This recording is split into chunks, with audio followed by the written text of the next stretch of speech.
فقہ کی کتابوں میں بڑی بڑی اٹھا کے جو کتابیں جو ہم نہیں رکھتے باہر، ان میں لکھا ہے جو بے نمازی ہے، مسلسل نماز نہیں پڑھتا، مسلمانوں کے قبرستان میں دفن نہ کیا جائے اسے۔ اب ذرا بناؤ نا ایک قبرستان الگ، اور وہاں دفن ہو، ایک بندہ ہی دفن ہو، ایک بندہ ہی دفن ہو، پتا چلے دنیا کو یہ وہ ہے جو نماز نہیں پڑھا کرتا تھا، اس لیے اسے مسلمانوں کے قبرستان میں دفن نہیں کیا گیا۔ ایک قبر بناؤ، دیکھنا پھر اس کے بعد کتنی دنیا دوڑ کے مسجد کی طرف آئے گی کہ ہمیں تو مرنے میں بھی مسلمانوں کے ساتھ ٹھکانہ نہیں مل رہا۔ ہم غلط کر رہے ہیں، بہت کچھ غلط کر رہے ہیں، ہم نے چھوڑا بے آسانی سے،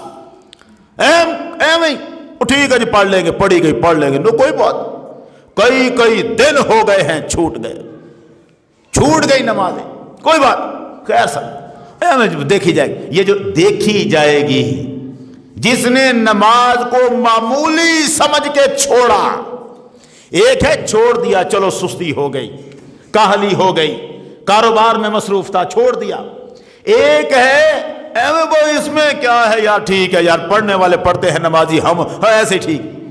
جس نے غیر اہم سمجھ کے ایک نماز چھوڑی، بندہ کافر ہو گیا، کافر ہو جاتا ہے بندہ۔ کل صحابہ سے لے کے 14 صدیوں تک یہی فتویٰ ہے، غیر اہم نہ سمجھنا، اہم سمجھنا، چھوٹ گئی ہے معافی مانگنا، ڈرنا۔ میں اکثر کہا کرتا ہوں، مصیبتیں آ جائیں، ہمارے گھروں میں بڑی بد نصیبی ہے، ہم نے غلط سمجھا ہے دین کو، ہم کہہ دیتے ہو وہ جی 11ویں شریف کا ختم نہیں میں دلا سکا، پھر مہینہ پورا مصیبتیں رہیں۔ تو نے عبد القادر جیلانی کو کیا سمجھا ہے؟ وہ اسی کام پہ بیٹھے ہوئے ہیں کہ تجھ جیسے لوگ اگر ختم نہ دلوائیں گے تو غوث اعظم کی بد دعائیں آ جائیں گی۔ وہ کریم ہیں، رحم کرنے والے ہیں، وہ تو مصطفیٰ کریم کے جمال کا مظہر، جنہیں غوث اعظم کہتے ہیں شیخ عبد القادر جیلانی، ان کی تو رحمت و شفقت ہی اتنی زیادہ ہے، تو ایک ختم نہ دلائے گا تو اس پر وہ بد دعائیں دیں گے؟ نہیں، سوچ، اگر تجھ پر مصیبتیں آ رہی ہیں نا تو تو نے نماز میں غفلت برتی ہوگی، تو اللہ کی بارگاہ میں نہیں آیا ہوگا، ادھر سے بے دیانی کی۔ اس کو اب دیکھے، نماز چھوٹ گئی کوئی بات نہیں، 11ویں کا ختم چھوٹ گیا، اب مجھ پر مصیبتیں آنی شروع ہو گئی۔ کس مذہب کو سمجھا ہے تم نے؟ 11ویں شریف کا ختم ہم دلاتے ہیں، اور میں تو اس گھر میں رہتا ہوں جہاں مہینے میں 2 بار دلاتے ہیں 11ویں کا ختم۔ ختم دلانے کا مسئلہ نہیں ہے، لیکن عقیدہ کیا ہے؟ لاکھ ختم، کروڑ ختم 11ویں کے ایک طرف، اور اللہ کی فرض کی ہوئی نمازوں میں سے ایک نماز ایک طرف۔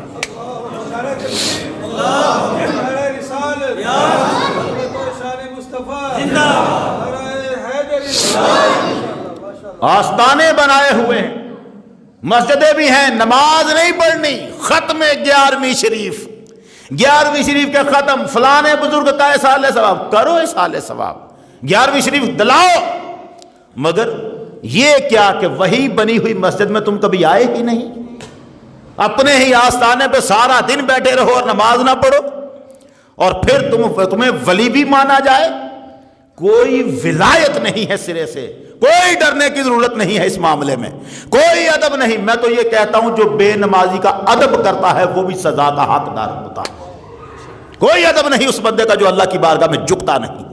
پیر جماعت علی شاہ صاحب علی پور شریف والے، قائد اعظم کو مصلح بھیجا تحفے میں، قائد اعظم نے خط لکھا، حضرت آپ نے مصلح بھیجا، میں آپ کا اشارہ سمجھ گیا، آپ مجھے بتانا چاہتے ہیں جو اللہ کی بارگاہ میں نہیں جھکتا پھر دنیا اس کے سامنے نہیں جھکتی۔ آپ مجھے سمجھانا چاہتے ہیں کہ اگر انگریز دشمن کو جھکانا چاہتے ہو تو پہلے خود اپنے رب کی بارگاہ میں جھک جاؤ۔ میں خط میں کہہ رہے ہیں قائد اعظم، میں اللہ کے فضل سے اب پوری طرح پابندی کے ساتھ نماز ادا کیا کروں گا۔ ہم نماز نہ پڑھیں اور مذاق بنا دیا، فلانا ولی اللہ نماز نہیں پڑھتا تھا۔ کوئی ولی اللہ نہیں ہے جو نماز نہیں پڑھتا تھا، جو نہیں پڑھتا تھا نہیں ہے ولی اللہ۔ قرآن پہلے صفحے پر رکوع میں بات کرتا ہے، اور جو جن کو قرآن ہدایت دیتا ہے کون ہے؟ الذین یقیمون الصلاۃ، وہ نماز قائم کرتے ہیں۔ یہ ہیں جن کو قرآن ہدایت دے رہا ہے. جو نماز قائم نہیں کرتا سمجھو قرآن نے اسے ہدایت نہیں دی ہوئی. نماز کو قائم کرنا اس کا، اور اس کے اندر خشوع، ڈر کی کیفیت، دل کے اندر ڈر ہو. مولا تیری بارگاہ میں کھڑا ہوں، خالی ہاتھ آیا ہوں، جھولی بھر کے جانا چاہتا ہوں، یہاں سے مجھے محروم نہ کرنا. کیا خوبصورت شعر ہے. در آستانے تو ہر کس رسید مطلب یافت، روا مدار کے من نا امید برگردم. پروردگارہ تیرا آستانہ یہ تو وہ آستانہ ہے جہاں سے ہر کوئی جولیاں بھر بھر کے جاتا ہے. ایک میں یہاں سے نامراد لوٹ گیا. مولا کیسے گوارا کرے گی تیری رحمت سے؟ کیسے میں کہوں کہ جہاں سے ساری دنیا جولیاں بھر کے جا رہی ہے میں یہاں سے خالی لوٹ جاؤں؟